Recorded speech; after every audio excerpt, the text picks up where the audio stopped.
Frères et sœurs, bonsoir tous. Ce soir, nous allons expliquer ensemble comment nous devons reconstruire le temple. Comment les champs de notre temple doivent être construits pour très extrêmement beau. Parce qu'aujourd'hui, notre sœur Zaowan a envoyé les champs aux frères et sœurs correspondants. C'est un peu comme au tout début. Mose avait déjà remis pour la construction du tabernacle ces diverses matières premières aux artisans correspondants. Il y avait de l'or, de l'argent, ainsi que divers bois et toutes sortes d'œuvres précieuses. Tous remis aux artisans correspondants. Alors, les artisans correspondants, comment devaient-ils construire le tabernacle de Dieu pour que le tabernacle de Dieu puisse être construit selon ce qui paraissait beau aux yeux de Mose? Au début, lors de la construction du temple, quand Mose, il a vu dans une vision le tabernacle de Dieu, comment il était construit, Jéhovah Dieu a montré cette construction du tabernacle. Comment construire le tabernacle? Par exemple, comment le chandelier d'or devait être fait. Comment la table d'or devait être faite.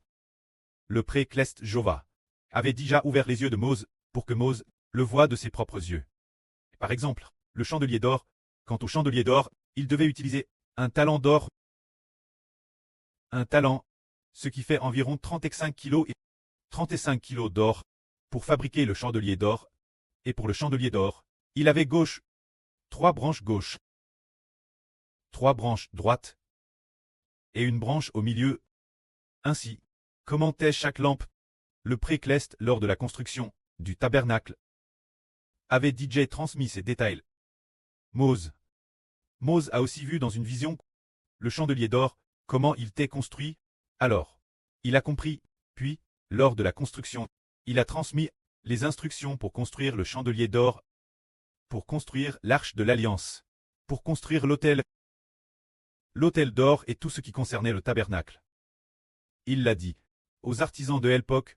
Alors, les artisans de l'époque, après avoir tout compris, ils ont construit selon la volonté de Mose. Ils ont ainsi mis PRS d'un an pour achever le tabernacle et tous les ustensiles, l'intérieur du tabernacle, le tout selon la volonté de Dieu. Une fois construit, déesse qu'ils eurent achevé le tabernacle, ils y ont offert des sacrifices éternels. Oui, ils ont offert Elbas, des sacrifices Jéhovah, et Jéhovah Dieu prit plaisir aux offrandes des Israélites. Car le tabernacle de Dieu était digé au milieu des Israélites, et c'est pourquoi Jéhovah prit plaisir en eux, et en leurs offrandes. Dès que le tabernacle fut dressé. Après ce que le tabernacle eut dressé, ils y apportent l'arche de l'alliance, l'intérieur du tabernacle, ainsi que le chandelier d'or, la table d'or, l'autel, et ils apportent l'autel d'or, l'intérieur du tabernacle, dans le lieu terrestre saint. Quant au lieu terrestre saint, c'est elle que se trouvait l'arche. Quand l'autel, il était plat l'antre du tabernacle. Alors, une fois que tout cela fut prêt, et alors, les frères offrirent des sacrifices. Dès qu'ils eurent offert le sacrifice, Dieu prit plaisir, et fit descendre le feu du ciel, pour brûler leur offrande, de sorte que tous les Israélites dirent: la gloire de Jéhovah est apparue. Tous comprirent qu'en effet, Dieu était au milieu d'Israël. Parce que Dieu avait fait descendre le feu du ciel, pour brûler l'offrande. Toutes les nations n'avaient pas la présence de Dieu. Mais Israël avait la présence de Dieu. Parce que ils avaient le tabernacle de Dieu. Au milieu d'eux, ils avaient l'arche de Dieu, l'autel d'or, tout cela était au milieu d'eux. De plus, lors des sacrifices, Dieu depuis le ciel faisait descendre le feu, pour consumer l'offrande. Aucune autre nation n'avait cela. Seul Israël en bénéficiait, ce qui était précisément grâce au fait qu'ils avaient construit le tabernacle. Alors aujourd'hui nous demandons, notre temple, comment devons-nous le construire? Une fois le temple construit, l'Éternel sera avec nous, ainsi, tout comme dans l'Ancien Testament. Lors de la construction du temple, Dieu a communiqué les plans et les dimensions pour le construire à Mose. Mose l'a ensuite transmis aux artisans de l'époque, aux Israélites de cette époque. Ces artisans, ils ont alors suivi les instructions de Mose pour la construction. Et finalement, ils ont achevé le tabernacle de Dieu, ainsi que tous ses ustensiles, de la même manière. Aujourd'hui, alors que nous reconstruisons le temple, le précleste donne aussi de la sagesse au frère Hbert. Faire comprendre au frère Hbert comment le bâtir. Tout d'abord, parmi ces chants, une part importante doit proclamer le nom du Seigneur Christ. Et Madame, en plus du fait qu'environ 70-80% des chants doivent proclamer, ou Madame, une proportion encore plus grande, afin de proclamer le nom du Seigneur Christ, pour rendre gloire à Dieu. C'est pourquoi, dans la reconstruction du temple, l'élément le plus central est proclamer le nom du Seigneur Christ. Parce que, le mois dernier, le Seigneur a dit Hbert de proclamer le nom du Seigneur, et d'accomplir l'héritage du Seigneur. Et il a répété plusieurs fois, de proclamer, proclamer. Proclamer, proclamer. Et nous serons victorieux. Et c'est pourquoi, cette fois-ci, les chants confiés aux frères et sur construire sont tous pour proclamer le nom du Seigneur, alors que le frère Hbert donne un exemple. Par exemple, la mélodie de gloire, comment devrions-nous la construire? Ce que les frères et sûrs ont reçu, c'est ce que le frère Hbert leur a envoyé comme mélodie de louange. Comment transformer la mélodie de louange en mélodie de gloire? Ah, la mélodie de louange, le frère Hbert l'a DJ construite. Alors frère Hbert donne un exemple. Peut-être en demandant la sœur Jaowan de louer ensemble. Nous regardons d'abord. La première partie s'appelle la mélodie de gloire. Il y a un chant appelé ternit. Ce chant terni, au début, le frère Hbert l'a utilise pour construire la mélodie de louange, et nous. Après cela, nous l'avons remis, certains frères et sœurs, pour construire la mélodie de gloire.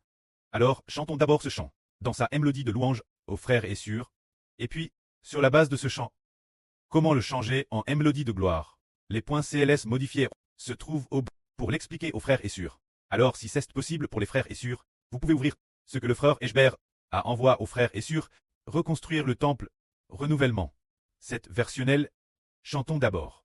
La mélodie de gloire, ce chant, appelle ternit. C'est la mélodie de louange. Chantons d'abord ce chant en mélodie de louange. Nous déclarons au nom de Jésus-Christ que Jéhovah est tout ce qui est éternel, qui existe maintenant, et dans l'éternité future, toujours et jamais, le Tout-Puissant qui existe éternellement.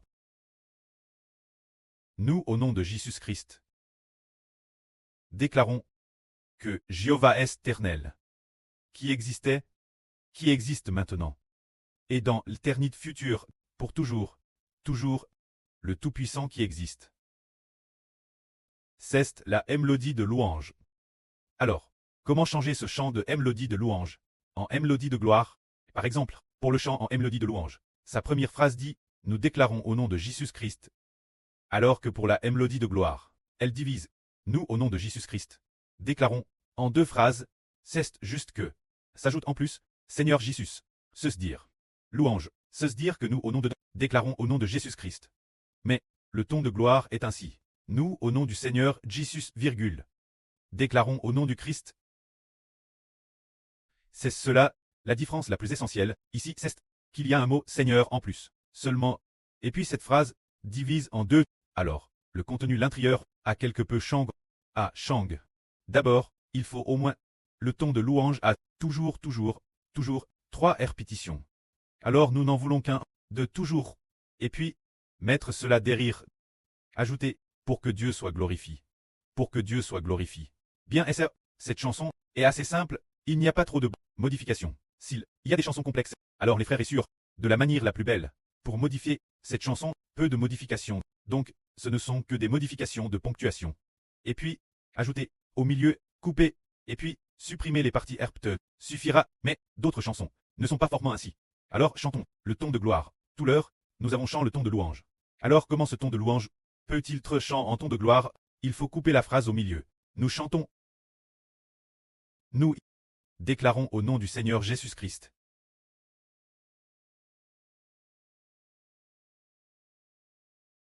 Jéhovah est, existant éternellement dans le passé, existant maintenant, et dans l'avenir éternel. Le Tout-Puissant qui existera toujours. Pour que Dieu soit glorifié. Pour que Dieu soit glorifié. Nous déclarons au nom du Seigneur Jésus-Christ.